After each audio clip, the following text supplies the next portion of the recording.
What if an old beggar walked into a luxurious bank carrying nothing but a filthy sack of coins, only to be laughed at, insulted, and nearly thrown out, until he placed a single photo on the counter and changed every heart in the room? They thought he was worthless, but what he carried would break the internet. And your soul. Don't blink. The ending will leave you speechless. The bank doors slid open with a hiss of polished glass and air-conditioned indifference as the old man stepped inside, his figure hunched, coat frayed at the cuffs, sandals barely holding together, and slung over his shoulder was a stained burlap sack that sagged under its own weight, dragging slightly behind him with a faint metallic rattle that clashed violently against the sterile silence of marble floors and designer heels clicking in disapproval. Heads turned. A child clutched her mother's sleeve. A security guard's hand hovered near his walkie-talkie. The man said nothing, only moved slowly, deliberately, his steps heavy, not from age alone, but from years of carrying something the world never cared to see. Behind the front desk stood Monica, immaculate, immovable, impeccably dressed in a fitted navy blazer and heels that echoed with every shift of her weight. She spotted him, raised a single eyebrow, and exhaled through her nose like the very sight of him had offended the climate control. "Sir," she said, dragging the word like a warning, "this is a bank, not a soup kitchen." He stopped in front of her desk and looked up, eyes clouded but calm, voice low. "I'm here to make a deposit." She blinked, laughed, actually laughed. A deposit, she repeated, glancing at the sack. "Unless you've got gold bars in there, I suggest you take your trash elsewhere." The man gently set the sack on the floor, and the dull clink of metal filled the air like a whisper from another life. "It's money," he said simply. "Coins? I saved them." Monica wrinkled her nose. "What? Pennies. We don't run a recycling center." Her voice rose slightly, catching the attention of nearby customers, a few of whom smirked, pulling out their phones. The old man reached into the bag, his hand emerging with a handful of worn, discolored coins. Nickels, dimes, quarters, all real, all legal, all decades old. He placed them carefully on the counter. "Every one of them matters," he said. Monica pulled her hands back like he'd set down a dead rat. "Sir, we can't accept whatever this is. You're holding up actual clients." The man didn't move. He just stood there, his sack still resting by his side like a second spine. "I waited a long time for this," he murmured, and behind him, someone snickered. Someone else whispered, "Is this for real?" And somewhere deep within the sack, a single coin shifted, catching the light, and no one knew yet that it would be the one that would break the entire room apart. Monica stared at the pile of coins on the counter like they were something contagious, her manicured fingers hovering in the air as if even proximity might stain her with whatever poverty clung to this old man's clothes, and the way she narrowed her eyes, tilted her head, and forced a smile so sharp it could cut glass made it clear. This wasn't just dismissal, it was theater, performed for the audience now growing behind the velvet ropes, customers pretending not to watch while recording everything with their phones angled low and subtle. "Sir," she said slowly, her tone dipping into condescension, "even if this is real currency, we don't count coins by the sack. This is a corporate institution, not a piggy bank." The man didn't flinch. He lifted another handful and placed it beside the first, metal clinking softly against marble. "I saved for 10 years, he said, his voice steady despite the weight in it. "Every day, every coin someone dropped, every cent they thought was worthless." Monica's smile tightened. "I'm sure you did, and I'm sure that's very touching. But we don't have the staff or the patience to process your pocket change." Someone laughed. Another customer leaned over and whispered, "Maybe he thinks he's buying the place." Monica chuckled at that, flipping her glossy hair back. "Look," she said louder, "even if you've got $1,000 in that bag, it wouldn't buy you dignity." The words hung in the air like smoke, acrid and lingering, and the man's hands paused, resting gently on the top of the sack as if to quiet the pain inside it. "It's not for me," he whispered. "It never was." Monica rolled her eyes and turned to a nearby security guard. "Can you please remove this gentleman before he stains the tile?" The guard hesitated, unsure, until the man looked up, not angry, not ashamed, but tired in a way that made something cold pass through the room. "I've carried this weight across cities," he said softly, eyes fixed on Monica. "Through snow, through hunger, through people like you, all for one reason." Her arms folded. "And what reason is that, sir?" The man reached into the inner pocket of his coat, slowly, carefully, and pulled out something small. A folded photograph, yellowed and creased from time, edges curled like petals. He placed it on the counter beside the coins. It was a little girl, no older than 9, in a hospital bed, smiling with an IV in her arm and a stuffed rabbit in her hand. "Her," he said, and the room went still. This was always for her. The laughter died instantly, swallowed by the silence that followed the photo's appearance. A silence so thick it pressed against the marble walls and made every breath in the bank feel like it might shatter something sacred. And Monica, still mid-scoff, froze with her lips parted, her gaze dropping reluctantly to the image in front of her. A little girl with hollow cheeks and brave eyes, a paper hospital bracelet on her wrist, her tiny fingers clutching a stuffed rabbit like it was the only thing tethering her to this world. "Who is she?" Monica asked, voice suddenly thinner, more brittle. The old man didn't blink. "My daughter." His hands, scarred and trembling, moved toward the sack, tugging at the worn string that held it shut until the mouth opened fully, revealing not trash or clutter, but layers upon layers of neatly organized coins and plastic bags, labeled with dates and initials. Every dime, a timestamp, every nickel, a memory. "I started collecting when the diagnosis came," he said quietly, "not for sympathy, but because the truth demanded space.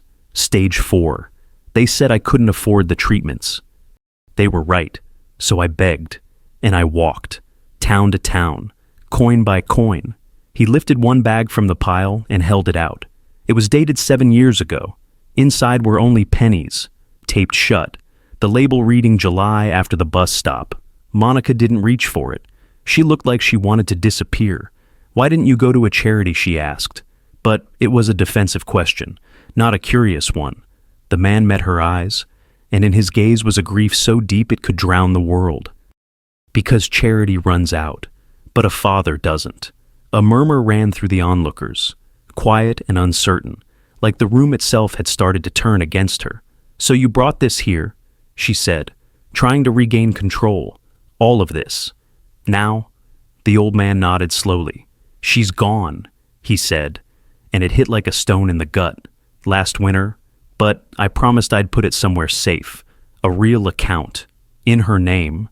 He placed a folded paper next to the photo. A birth certificate, brittle and water-stained, the same name written on every coin bag. She loved the idea of having a bank account, he added, a flicker of a smile touching his lips before fading like smoke, said it made her feel grown up. "So I kept saving.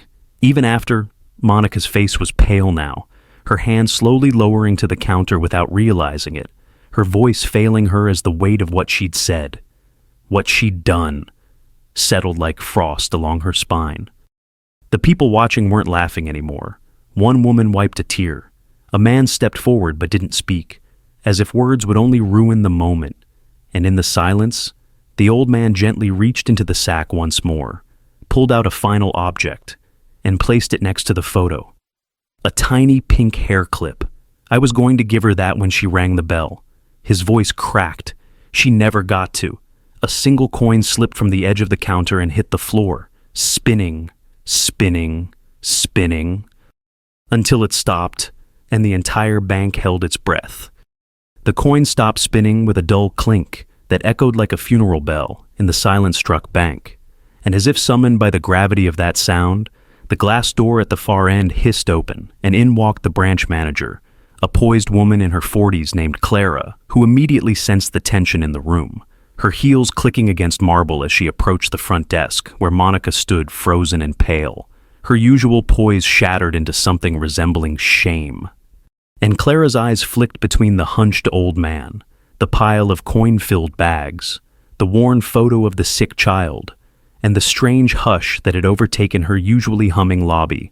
"What's going on here?" she asked calmly but firmly, and Monica opened her mouth to speak, but nothing came out. Because how could she explain the ridicule, the laughter, the dismissiveness now hanging in the air like a crime scene before a jury? Clara turned to the old man, her tone softening. "Sir, is everything all right?" He looked up slowly, the grief in his eyes impossible to ignore, and he nodded once. "I came to make a deposit," he said, gesturing to the coins, to the birth certificate, to the small hair clip beside the photo, like it was sacred, for my daughter. She didn't make it, but I promised. Clara said nothing for a moment. Her throat worked around words that wouldn't come. Then she stepped forward, leaned down gently, and lifted the photo with both hands like it was made of glass. She studied the girl's face, smiling through the pain, eyes bright despite the tubes. And Clara's breath hitched. "She looks like a fighter," she whispered. "She was," the man replied, his voice barely more than breath. "She said one day she'd be rich enough to take care of me. So I started saving for her first account. Didn't want her to be disappointed when she woke up better." The room shifted then. Not with noise, but with stillness so profound it felt like the walls themselves were leaning in to listen. And Clara nodded, blinking fast, then turned to Monica, whose face was a mask of guilt. "In my office, now," she said coldly, and Monica stumbled back like the floor had tilted beneath her. Clara turned back, her voice now warm, steady, respectful. "Sir, if you'll allow me, I'd be honored to help you open that account." The old man hesitated, then nodded again, slower this time, like the weight of the promise he'd carried for years was finally beginning to lift. Clara gestured for a teller to bring a cart, and together they began collecting the coins, bag by bag, each one labeled with a story no one had read until now. And as the bags disappeared behind the counter, the old man pulled the small pink hair clip into his hand, held it close to his chest, and whispered, "We're almost there, baby girl." And not a soul in the bank dared to look away. The office was quiet, but the kind of quiet that feels like a held breath, thick with tension and the weight of things that can't be undone. And Monica sat across from Clara, shoulders stiff, hands fidgeting in her lap, as if they could scrub away what the entire lobby had just witnessed. But no amount of blinking or silence could erase the image of that man's hands shaking as he laid down his daughter's photograph like an offering. Or the way his voice broke when he spoke of coins collected in desperation, in love, in blind hope against an ending he couldn't stop. Clara didn't yell. She didn't need to. Her voice was low, restrained, a blade far more dangerous than shouting. "Do you know how many times I've told you that kindness costs nothing?" Monica opened her mouth, but Clara held up a hand. "He came here today to honor a promise made to a dying child. A child whose name is on every single one of those coin bags you mocked. You laughed. You called security. You humiliated him." Monica's throat tightened. "I didn't know." "You didn't ask," Clara cut in, eyes hard. "You didn't even pause long enough to see the man. All you saw was a coat, a smell, a sack. But he was carrying a decade of devotion, and you dismissed it like garbage." The words landed heavily. Monica's lip trembled. "I didn't mean to be cruel, but you were," Clara said simply. And the entire world saw it, because it's already online. Monica's face drained of color. "Someone filmed." "Oh, everyone filmed," Clara replied. "And it's spreading. Fast." The caption reads, "Bank employee mocks old man for saving coins for his dying daughter." Monica's hands flew to her face. "I'm ruined." "No," Clara said softly, after a beat. "You're responsible. There's a difference." Outside the glass wall of the office, the old man sat at a desk now, surrounded by tellers carefully counting and processing the coins, some of them visibly emotional, some asking him gentle questions about the little girl in the picture. And though his hands still trembled, his shoulders had lifted slightly, as if for the first time in years he didn't have to carry it all alone. Clara stood, her voice quieter now. "You don't have to be a villain in this story, Monica, but you don't get to walk away from it either." Then she opened the door, letting the hallway noise trickle back in. Monica sat alone, breath shallow, and for the first time in her career, she realized how loud shame could be, even in complete silence.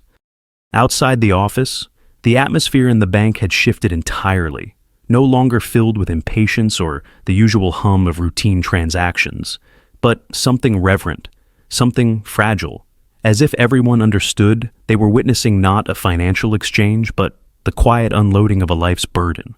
And the old man, who had entered hunched and ridiculed, now sat at a wooden desk with a cushion beneath him, not to comfort his bones, but because a teller had wordlessly offered it after seeing him wince from standing too long. And beside him, the photo of the little girl had been propped up like a centerpiece, honored, respected, watched over by a dozen tear-glossed eyes. The tellers who once might have turned their noses now handled each coin with care, gloved hands sorting, counting, stacking, as though they were cataloging the pieces of a father's soul, and as one of them unfolded a crumpled paper tucked deep into the bottom of the sack, she gasped softly. It was a letter, written in uneven crayon strokes. "Dear Daddy, when I get better, I'll help you walk again. I'll push your wheelchair if your legs get too tired. I promise." The teller covered her mouth. Another one looked away, blinking fast. The manager, Clara, returned with red-rimmed eyes but a steady voice.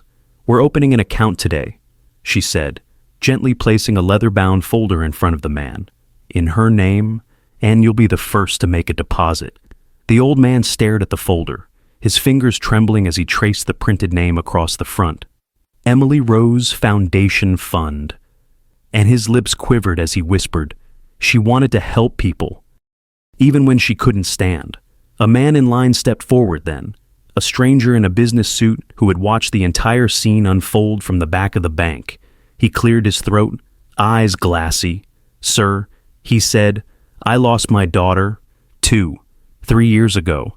I didn't have the strength to save her, but I'd like to match your deposit, if you'll allow it." Gasps rippled through the bank.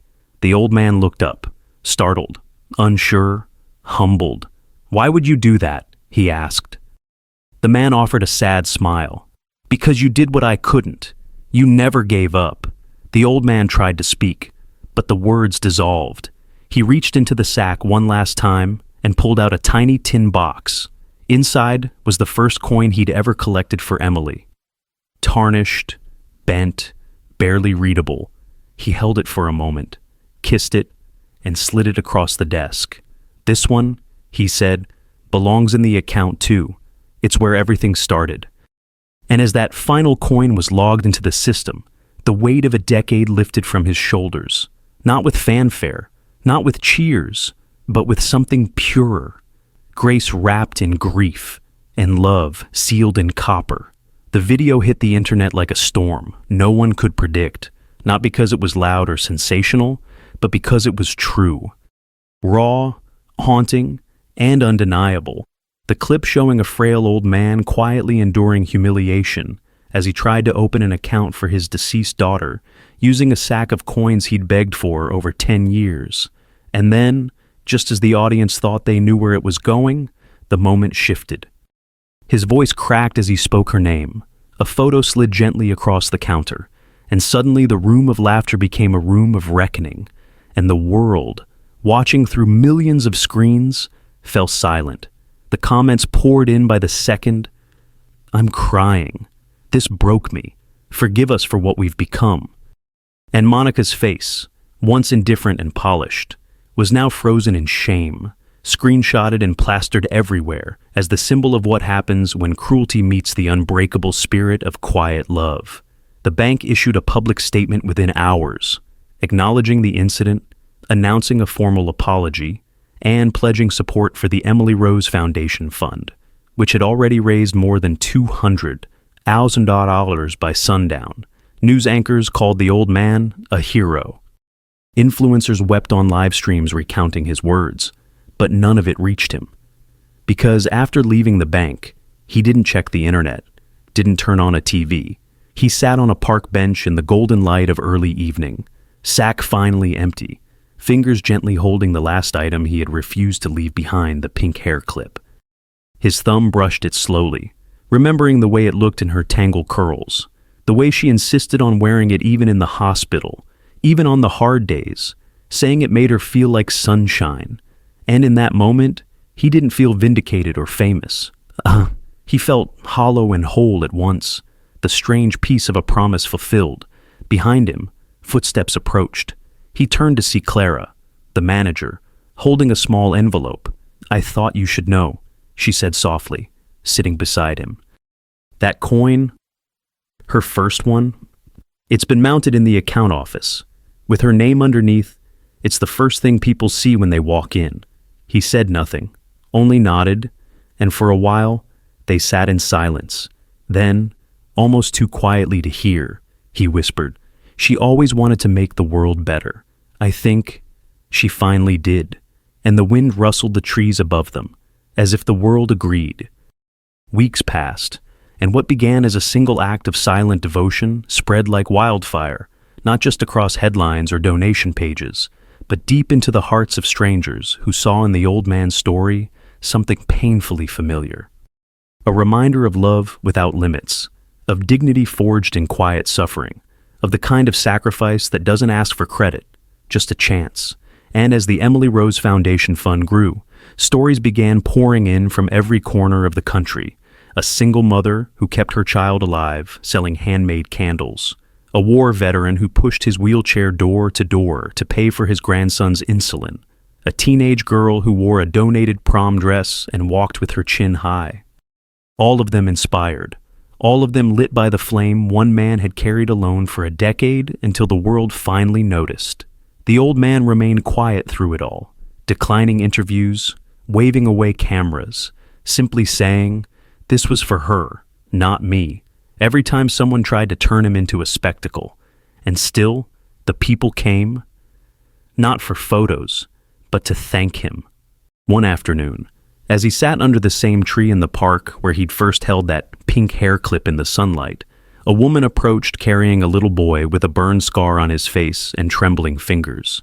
She knelt beside him and whispered, "This is Henry. He was going to drop out of school because the other kids wouldn't stop laughing at him, until I showed him your story. Now he wants to be a doctor, for kids like him." The old man didn't respond at first, his eyes filling slowly, and then he reached into his coat, pulled out the clip one last time, and handed it to Henry with a soft smile. "This made my daughter feel brave," he said. "Now maybe it will do the same for you." Henry clutched it like treasure, and the woman wept, not loudly, but with the aching softness of a parent who had just seen hope handed back to her. That evening, the sun dipped low, and for the first time since Emily's passing, the old man didn't feel heavy. He felt lifted, not because the world had finally seen him, but because they had finally seen her. Months later, the bank was no longer just a place where transactions happened. It had become something of a sanctuary, a living memorial wrapped in polished glass and quiet reverence, with the photo of Emily framed beside her first coin at the entrance, a plaque beneath it reading, "One coin can carry a world of love," and every person who walked through those doors, be it a child with a jar of pennies or a business executive in a tailored suit, paused, even if only for a second, to read the name and feel the gravity of what had happened there. Monica, no longer behind the marble counter, now worked in a community outreach program, her polished heels replaced with flats, her sharp tones softened by time. And though the world had been unforgiving, she chose not to run from it, but to earn her way back into something resembling redemption. Every week she stood at the Foundation's youth shelter, organizing meals, tutoring children, and sometimes, when no one was looking, she would sit in the corner and read the letter Emily had written to her father. The one they had framed in the back office, where only staff could see. "I'll help you walk again," it said, and Monica, who had once seen only rags and dirt, now saw fire and courage in every scarred child's face. Meanwhile, the old man came by quietly every now and then, never making a scene, just watching, hands clasped behind his back, nodding softly when he saw another young girl writing her name on a savings account form, Another boy slipping a coin into a jar marked dreams, and no one rushed him. No one asked him to leave. They greeted him by name. Some hugged him. Others cried. But he simply smiled, placed his hand gently against the glass where his daughter's picture lived, and whispered, "Still saving lives, baby girl." And in that quiet moment, with sunlight streaming through the windows and falling perfectly across her smiling face, it was clear to everyone who saw it. Love never dies. It just finds new hands to carry it. 8 years later, long after the headlines faded and the viral videos were forgotten by the internet's restless memory, a young woman stepped into the same bank holding a small cloth bag filled with coins, her hands trembling not from weight, but from the quiet hope that comes with beginnings. And as she approached the front desk, now manned by tellers trained not just in service but in empathy, she paused in front of the glass memorial, where the photo of a little girl with a hospital bracelet smiled eternally beside a single tarnished coin and a plaque that read, "Every act of love is a deposit in someone's future." And she stood there for a moment, breath caught in her chest, before whispering to no one in particular, "I was that girl once, the one your story reached." And then she walked up, handed her bag over, and said, "I want to open an account. For my son."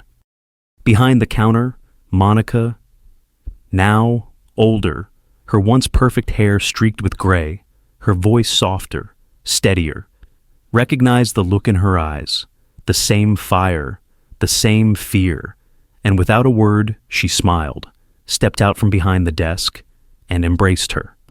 Across town, in a quiet care home surrounded by trees, the old man sat in a wheelchair by the window, staring at a sky just beginning to blush with the first signs of morning, the pink hair clip still tucked safely in his breast pocket, worn but never lost. And in his lap rested a stack of letters sent over the years from strangers turned friends, children turned scholars, survivors turned storytellers.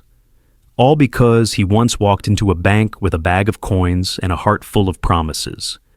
A nurse approached with gentle hands and asked softly, "Do you know what day it is?" He nodded slowly, voice a rasp of memory and love. "It's her birthday." And with that, he reached into his pocket, touched the clip one last time, and closed his eyes. Not in pain, but in peace, because the world had finally seen her, because the promise had been kept, because sometimes, even in a place built for money, the richest thing you can ever carry is love.